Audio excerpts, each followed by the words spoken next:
Здравствуйте. Сегодня я хотел бы рассказать об одном из самых известных и скандальных изображений в истории мировой бонистики, так называемом лице дьявола, Devil's Face, на канадских банкнотах 1954 года. Конечно, это достаточно широко известная, абсолютно легендарная история, которую приводят в качестве интересного факта практически во всех популярных книгах о бумажных денежных знаках. Ну, такая байка уже. Но я тоже, как человек, немного интересующийся бонистикой, хотел бы рассказать о ней на своем канале на примере вот этой вот банкноты 1954 года из моей коллекции. И хотя я не собираю Канаду как страну, но хотя бы одну такую банкноту Devil's Face хотелось тоже в своем альбоме иметь, поэтому для себя я ограничился самым доступным вариантом, самым низким номиналом $1.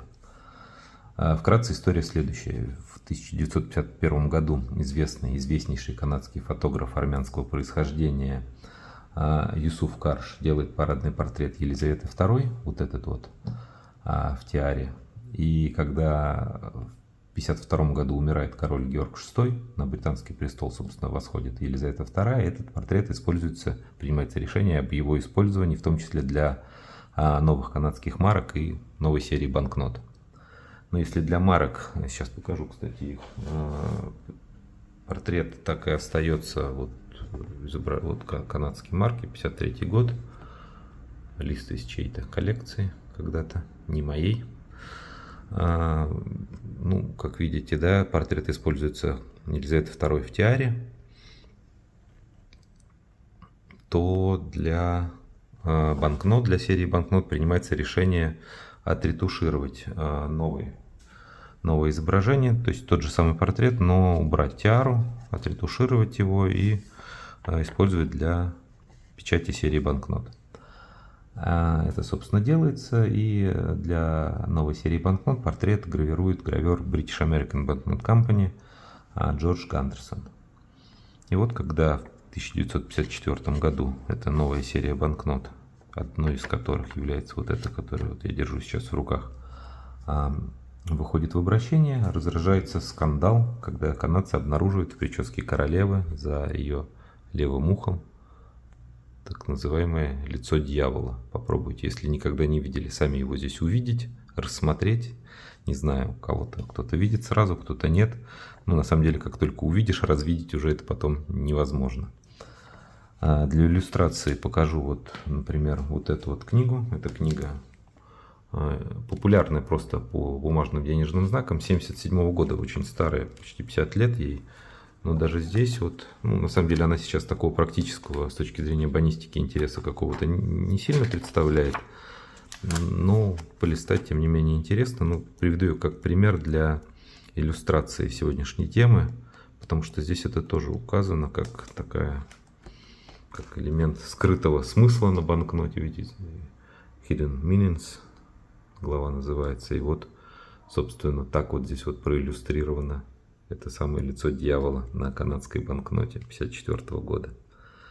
Вот. Ну, теперь понятно, да, понимаете, где его искать, как смотреть. Давайте сравним с банкнотой. Так вот положу. Вот так вот.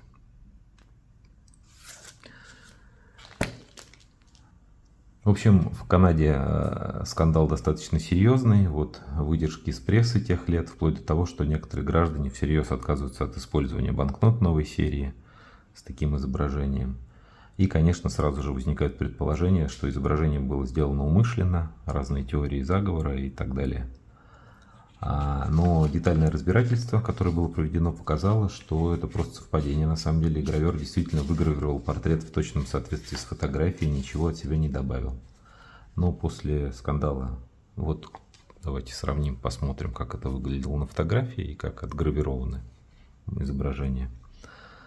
Но после скандала такого громкого принимается решение об исправлении портрета, и уже в течение 2 лет, к 1956 году, банкноты почти всех номиналов, кроме самого высокого, $1000, они перегравируются и выходят в новом дизайне, так называемая исправленная серия. Видите, здесь уже никакого, с левой стороны это Devil's Face, с правой стороны исправленный портрет. Здесь уже никакого лица дьявола увидеть невозможно.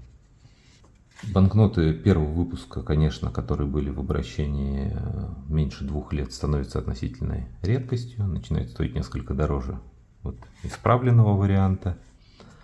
Но если, например, вот в этой вот книге, которую я уже сказал, автор оценивает ее процентов на 20 дороже, то по современному каталогу, давайте посмотрим его, цена отличается уже в разы, на порядок даже, я бы сказал. Давайте полистаем современный. Кстати, здесь вот есть страничка, тоже самая небольшая заметка по этим изображениям. Devil's Face Portrait и Modified Portrait. И давайте посмотрим, если вот возьмем по самому моему номиналу, самому дешевому, самые вансы, если смотреть, да, просто вансы, вот от 100, 110, там, ну, от 100 долларов, скажем так, стоит банкнота сейчас, оценивается, то исправленная банкнота стоит, ну, там, в районе 10, от 10 долларов, 9-10 долларов, 8, даже в зависимости от подписи там, и выпуска и принтера. Эти банкноты печатались только Canadian Banknote Company, вот она здесь внизу написана, да, видите, вот подписано название принтера, здесь у нас тоже отмечено, да, CBN. Вторая, уже исправленный вариант, он печатался обоими принтерами, и Canadian Banknote Company, и British American Banknote Company. Вот у меня как раз исправленный British American. Вот.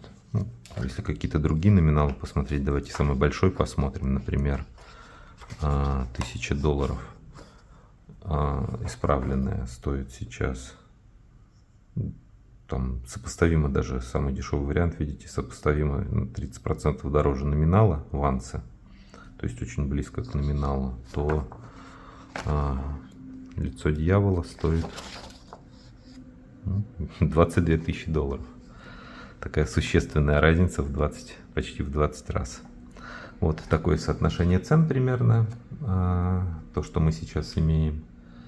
И давайте дополню еще чуть-чуть историю, что на базе этого изображения в 1967 году в Канаде были выпущены вот эти вот банкноты. Это банкноты, видите, изображения очень похожи, очень близки. Это обиходные банкноты, а это банкноты, выпущенные к 100-летнему юбилею Канадской конфедерации. Собственно, дизайн близок, похож, но видите, что здесь у нас добавлено изображение стилизованное канадского кленового листа и даты юбилейные, и подписано, да, 100-летие Канадской конфедерации на английском и на французском языке, чего нет на оригинальной банкноте. Ну, обороты полностью разные. Здесь у нас на юбилейной банкноте, на памятной, изображение старого здания канадского парламента. Вот. Если говорить об этих памятных банкнотах, то их было два варианта, по большому. Их было много вариантов, если говорить по подписям, по префиксам. Не по подписям, по префиксам, да. Но если говорить по именно глобальным отличиям, то было два варианта. Один вариант с порядковой нумерацией, с порядковым номером, и второй вариант, видите, без порядкового номера, просто с датами юбилейными 1867-1967 годы, то есть даже как бы без уникального номера банкнот. Вот эти вот без номеров, с годами, этот вариант дешевле, самый дешевый вариант, вот верхняя строка. Остальные подороже, но тоже там не критично. Оборотные стороны похожи.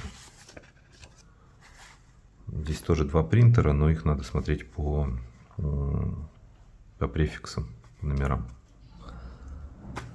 Вот такая история, что касается лица дьявола. Ну, здесь, естественно, уже у нас исправленные изображения. Лицо дьявола — это вот самый редкий, самый дорогой вариантов. Внизу его размещу, покажу на этом листе. Что еще можно дополнить? Что вот то самое изображение портрета королевы в тиаре было все-таки выпущено. И мы его видели на канадских денежных знаках, но уже на памятной банкноте, посвященной королеве, которая была выпущена в 2015 году. Вот это изображение. У меня, к сожалению, нет на текущий момент под рукой оригинальные банкноты. Ну, здесь на голограмме видите тот самый портрет, но вот в тиаре. И, собственно, по большому счету, это вся история, что можно было бы рассказать о лице дьявола на канадских банкнотах. Дополню только про марки, если интересно. Когда я подбирал себе все вот эти вот банкноты в одном из магазинов в Торонто, я спросил у продавцов про марку 1953 года, которая, собственно, с этим же изображением королевы. Ребята поняли, о чем идет речь, нашли, достали мне и просто подарили вот этот вот лист из какой-то чьей-то бывшей коллекции. Я рассчитывал, искал себе хотя бы одну марку, а получил целый лист, да еще и просто в подарок бесплатно. Но это за что им, собственно, огромное спасибо продавцам в магазине, но с другой стороны, это можно привести в качестве иллюстрации текущего состояния дел в филателии. А у меня этот лист с марками дополняет, собственно, лист о Devil's Face, лице дьявола на канадских банкнотах в моем альбоме. Спасибо большое за ваше внимание. Увидимся.